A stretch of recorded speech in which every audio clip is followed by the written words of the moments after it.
फिलहाल वो एक ब्रिटिश जहाज पर नौकर था। ये एक समुद्री लुटेरों के जहाज का पीछा कर रहे थे। तभी हेनरी उस शैतानी त्रिकोण को देख तुरंत भागकर कप्तान के पास गया और बताने लगा कि उस शैतानी त्रिकोण के पार आज तक जो भी जहाज गया वो कभी वापस नहीं लौटा, उन्हें रास्ता बदलना होगा।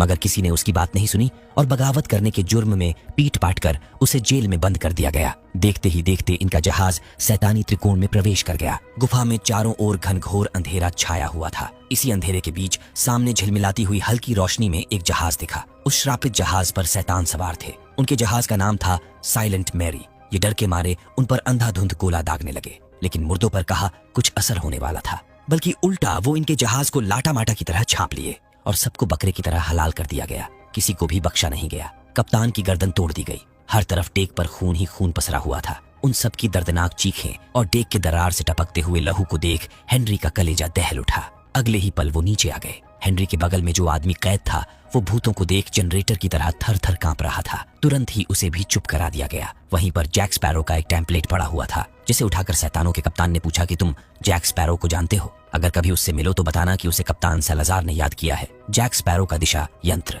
है हमारे श्राप से मुक्ति का मूल मंत्र। हम एक ना एक दिन का उजाला जरूर देखेंगे और उस दिन जैक स्पैरो का आखिरी दिन होगा। कप्तान सलाज़ार जिन जहाजों को निशाना बनाता उनमें से एक आदमी को जिंदा छोड़ दिया करता था, ताकि वो उसके क्रूरता की कहानियां दुनिया वालों को सुना सके। इसीलिए हेनरी बच गया। दूसरी ओर सेंट मार्टिन टापू के एक जेल में कैरिना नामी लड़की को दिखाया जाता है। कैरिना एक नजूमी थी। उसे ग्रह नक्षत्र तारों सितारों को पढ़ने में महारत हासिल थी, पर इस टापू के लोग उसे टोनहीन समझते थे। इसीलिए उसे फांसी होने वाली थी, लेकिन समय रहते ही वो ताला खोलकर यहाँ से भाग निकली। जेल के बाहर जमावड़ा लगा हुआ था। दरअसल यहाँ के बैंक में एक ऐसा तिजोरी आया था जिसे बिना चाबी ना ही तो कोई खोल सकेगा और ना ही तोड़ सकेगा। जब उस तिजोरी को खोला गया तो अंदर का नजारा देख सब भौंचक के रह गए। जैक स्पैरो पौवा चढ़ाकर अंदर लेटा पड़ा था और उसकी टोली पीछे से तिजोरी को सिक्कड़ से बांधकर खींचने की तैयारी करने में लगे थे। अगले ही पल उन पर फायरिंग शुरू हो गई। लुटेरे तिजोरी के साथ साथ पूरा बैंक ही उठा ले गए। जैक भी बचते बचाते बैंक के छप्पर पर चढ़ गया। आगे एक ब्रिज था जिससे टक्कर होते ही रास्ता जाम हो गया और ये तिजोरी लेकर बच निकले। इतना सारा जोखिम उठाने के बाद भी इन्हें सिर्फ एक सिक्का नसीब हुआ, क्योंकि तिजोरी खुला होने के कारण सारा पैसा रास्ते में ही गिर चुका था। जैक की कप्तानी में सब कंगाल हो गए थे। उनके पास खाने तक का भी पैसा नहीं था। तो वहीं इनका चिर प्रतिद्वंद्वी बारबोसा ब्लैक बियर्ड की जादुई तलवार की मदद से अब समंदर पर राज करने लगा था। उसके अंडर में 10 जहाज थे। ये सब के सब जैक का साथ छोड़कर अपने अपने रास्ते चल दिए। जैक भी मैखाने की दिशा तय कर मैखाने पहुंचा, मगर उसके पास शराब खरीदने के भी पैसे नहीं थे। इसीलिए उसे अपना दिशा यंत्र बेचना पड़ा। उसके दिशा यंत्र बेचते ही शैतानी त्रिकोण का श्राप टूट गया और कप्तान सलाज़ार आजाद हो गया। अब उसका एक ही लक्ष्य था, जैक स्पैरो। वहीं सेंट मार्टिन के एक हॉस्पिटल में हम हेनरी को देखते हैं, जो लुटपुट जहाज का अकेला सर्वाइवर था। एक लकड़ी के सहारे वो शैतानी त्रिकोण से निकलकर सेंट मार्टिन पहुंचा था और बदहवासी की हालत में देवता पोसाइडन के त्रिशूल के बारे में बड़बड़ा रहा था। ये बात पूरे टापू पर फैल चुकी थी। हेनरी के कोट के दोनों कंधे फटे हुए थे, जो इस बात की गवाही दे रहे थे कि वो गद्दार है। इसीलिए अगले दिन उसे फांसी होने वाली थी। यहीं पर कैरिना भी भेस बदल कर आई थी, जो सिपाहियों के जाते ही तुरंत हेनरी से मिली। दरअसल उसने भी सुना था कि हेनरी पोसाइडन के त्रिशूल के बारे में कुछ जानता है। कैरिना को अपने खोए हुए पिता की तलाश थी, जो कभी पोसाइडन के त्रिशूल को ढूंढने निकले थे। इसीलिए वो भी त्रिशूल को ढूंढना चाहती है, ताकि इस सफर पर उसकी मुलाकात अपने बिछड़े पिता से हो जाए। इन दोनों का लक्ष्य सेम था। इससे पहले कि कैरिना हेनरी की हथकड़ी खोलती सिपाही उसे पहचान कर पकड़ लिए, तब तक हेनरी फरार हो चुका था। सिपाही उसे हर गली चौराहे ढूंढ रहे थे, मगर इत्तेफाक से जैक स्पैरो उनके हाथ लग गया, जो शराब लेकर मैखाने से अभी निकल ही रहा था। हेनरी को त्रिशूल तक पहुंचने के लिए जैक और कैरिना दोनों की ही जरूरत थी, पर दोनों पकड़े जा चुके थे। अगले दिन उन्हें फांसी पर लटकाने के लिए ले जाया गया। तभी हेनरी मौका देख वहां बखेड़ा शुरू कर सबका ध्यान अपनी तरफ खींच लिया। इतने में गिब्स अपनी पलटन के साथ उन पर हमला कर दिया। देखते ही देखते वहां भगदड़ मच गई और ये लोग बचते बचाते किनारे से एक पुरानी झाल लेकर निकल गए। उधर कप्तान सलाज़ार अपना कोहराम मचाना शुरू कर चुका था। 2 दिन के अंदर ही कप्तान बारबोसा के 5 जहाज डुबो दिए गए। ये खबर जैसे ही बारबोसा को मिली, वो तिल मिलाकर एक जादूगरनी के पास गया। जादूगरनी ने तंत्र विद्या से पता कर बताया कि शैतानों का सरदार सलाज़ार जैक स्पैरो की तलाश में निकला है। अगर तुम्हें फिर से समंदर पर राज करना है तो कप्तान जैक स्पैरो को सलाज़ार के हवाले कर उसको खुश करना होगा। वो जैक का दिशा यंत्र भी उसे देती है, जो कि उसने मैखाने के मालिक से खरीद लिया था। दिशा यंत्र लेकर बारबोसा सलाज़ार से सौदा करने पहुंच गया। उनके बीच सौदा हुआ कि अगर वो जैक स्पैरो को उनके हवाले करता है तो मुर्दे बारबोसा के जहाजों पर हमला नहीं करेंगे। वादे के मुताबिक वो जैक स्पैरो को ढूंढने निकल पड़े। दूसरी तरफ जैक ने हेनरी और कैरिना को बंदी बना लिया था, ताकि उनसे वो नक्शा हासिल कर सकें जिस टापू पर देवता पोसाइडन का त्रिशूल है। कहानियों के मुताबिक वो पूरा टापू हीरे जवाहरात से भरा है। कैरिना के पास से एक डायरी मिली थी, लेकिन उसमें कोई नक्शा नहीं था। वो कुछ बताने को भी तैयार नहीं थी। इसलिए जैक ने हेनरी को नीचे फेंकवा दिया, क्योंकि वो जान चुका था कि दोनों एक दूसरे को पसंद करने लगे हैं। उसे बचाने के लिए कैरिना ने बताया कि अमावस्या की रात आसमान में जब तारे टिमटिमा रहे होंगे तो उसकी डायरी उसे नक्शा दिखाएगी जो उन्हीं तारों में कहीं छिपा होगा। जैक को भी उसकी बातों पर भरोसा करने के अलावा दूसरा कोई चारा नहीं था। आज का पूरा दिन फिर रात भी गुजर गया, लेकिन बारबोसा अभी भी जैक तक नहीं पहुंच सका था। यहीं पर सालाजार उसे अपनी क्रूरता के किस्से सुनाता है।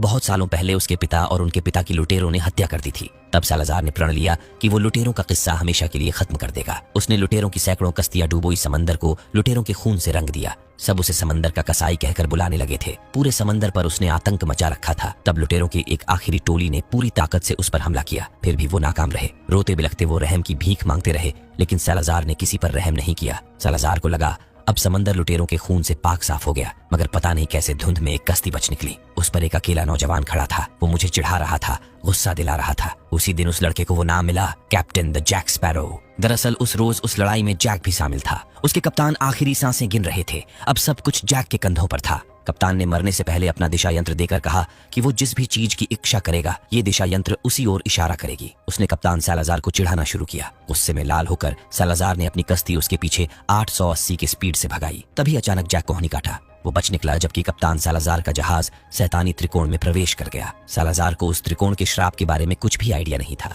उस दिन से ही वो इस श्राप का दर्द झेल रहे हैं। तभी सामने जैक का जहाज दिखा। उधर हेनरी भी सालाजार के जहाज क्वीन मैरी को देखते ही पहचान लिया। समंदर के कसाई को देख इन सब की इस कदर फटी कि ये तुरंत छोटी कश्ती लेकर एक दूसरे के विपरीत दिशा में भाग निकले। कैरिना को पता था कि मुर्दे जैक के लिए ही आ रहे हैं, इसीलिए कश्ती से कूद गई। पर किनारे पहुंचने से पहले ही सालाजार की मुर्दा मछलियों ने इन पर हमला कर दिया। वहीं सालाजार और उसकी फौज 480 की स्पीड से पानी पे दौड़ते हुए जैक को मारने चले आ रहे थे। उसने तुरंत एक मछली में कश्ती की रस्सी फंसाई और उसकी सवारी कर किसी तरह किनारे तक पहुंच गया, क्योंकि उसे भी पता था कि मुर्दे जमीन पर पैर नहीं रख सकते। ये बच तो गए, लेकिन इनके साथ भारी सीन हो गया। जैक का एक पुराना साथी इसी टापू पर मिला, जो इनको देखते ही पकड़ लिया, क्योंकि जैक ने बहुत पहले उससे उधार लिया था। उधारी चुकता कराने के लिए वो अपनी बहन की शादी जबरदस्ती जैक से कराने लगा। वो तो जैक की किस्मत अच्छी थी जो बारबोसा बीच में आ गया, वरना छठ मंगनी पट ब्याह हो गया होता और लगे हाथ जैक रेडीमेड 2 बच्चों का बाप भी बन जाता। वहीं बारबोसा सालाजार से जान छुड़ाने के लिए सौदा करके इधर आया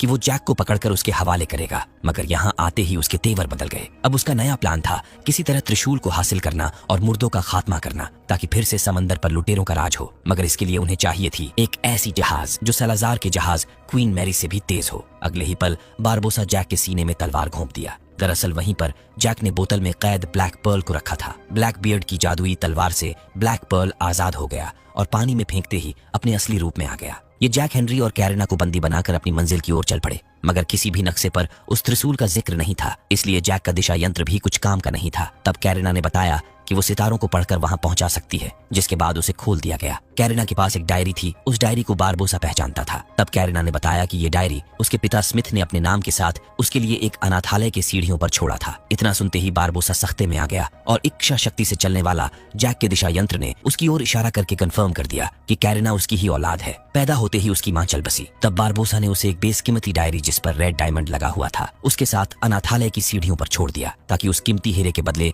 उसकी अच्छी परवरिश हो सके। वहीं जैक को भनक लगते ही वो बारबोसा को बापू बापू कहकर चिल्लाने लगा। बारबोसा कभी नहीं चाहता था कि कैरिना को पता चले कि उसका बाप लुटेरा है, इसीलिए इस राज को छिपाने के लिए जैक से पूछा, बोलो क्या चाहिए तुम्हें? जैक ने कहा, 216 रम के ड्रम और मेरा दिशा यंत्र लौटा दो मुझे। हालांकि इतना दारू तो बारबोसा के पास भी नहीं था। वहीं समंदर में भटकते भटकते गिब्स और उसकी टोली को ब्लैक पर्ल नजर आया। ये उसकी तरफ बढ़ ही रहे थे, इतने में कप्तान सालाजार वहां आ धमका। इससे पहले कि वो जैक तक पहुंचता, हेनरी ने जैक को आजाद कर दिया। मुर्दों और जिंदों के बीच जंग छिड़ गई। सालाजार हाथ धोकर जैक के पीछे पड़ गया। कैरिना भी तारों के समूह को पढ़कर जहाज को उस गुमनाम टापू के करीब ले आई थी। वो खजाने से भरा टापू यही कहीं पर था। अगर समय रहते टापू नहीं मिला होता तो ये भूत इनका कीमा बना देते। टापू से टकराते ही सारे मुर्दे अपने जहाज पर लौटने लगे, साथ ही साथ हेनरी को भी उठा ले गए। सुबह की किरण निकलते ही ये टापू डायमंड की चमक से जगमगा उठा। किताब के मुताबिक यहाँ 5 रेड सितारे थे, लेकिन उनमें से सिर्फ 4 ही चमक रहे थे। टूटे हुए सितारे का टुकड़ा पूरा करते ही पोसेडन का वो तिलस्मी त्रिशूल जागृत हो उठा। अगले ही पल त्रिशूल और रेड सितारों के बीच जमीन फट गई। समंदर 2 हिस्सों में बट गया। जैक और कैरिना उसी के अंदर गिरते चले गए। कप्तान सालाजार जमीन पर पैर नहीं रख सकता था, इसलिए हेनरी के शरीर में प्रवेश कर इन पर हमला कर दिया। उन तीनों के बीच त्रिशूल को पाने के लिए जंग छिड़ गई और चंद मिनटों में ही धो पीट कर सालाजार त्रिशूल हासिल कर लिया। अगले ही पल हेनरी के शरीर से बाहर भी निकल आया, क्योंकि अब वो त्रिशूल की शक्ति से धरती पर पैर रख सकेगा। देखते ही देखते वो जैक के सीने में त्रिशूल घोंप दिया, मगर कैरिना की डायरी ने उसे बचा लिया। उधर हेनरी भी होश में आ चुका था। सही मौका देखते ही वो त्रिशूल के टुकड़े टुकड़े कर दिया। त्रिशूल के टूटते ही समंदर में जितने भी श्रापित लोग थे उन सबका श्राप टूट गया। सालाजार और उसकी टोली भी अपने नॉर्मल अवस्था में तो आ गए, लेकिन अब उनके सामने एक और बड़ी चुनौती थी। बटा हुआ समंदर एकजुट होने लगा। इतने में बारबोसा जहाज के एंकर पर सवार होकर कैरिना को बचाने चला आया। ऊपर जहाज का कमान गिब्स संभाल रहा था। ये सब के सब लाटा माटा की तरह एंकर पर चढ़ने लगे। सालाजार भी इनके पीछे ही था। इतने में कैरिना गिर पड़ी, मगर उसकी किस्मत अच्छी थी। बारबोसा ने उसका हाथ पकड़ लिया था। तभी कैरिना की नजर बारबोसा के हाथ पर बने उन 5 सितारों पर पड़ी। उसे पता चल गया कि बारबोसा ही उसका पिता है। इससे पहले कि ये लोग सही सलामत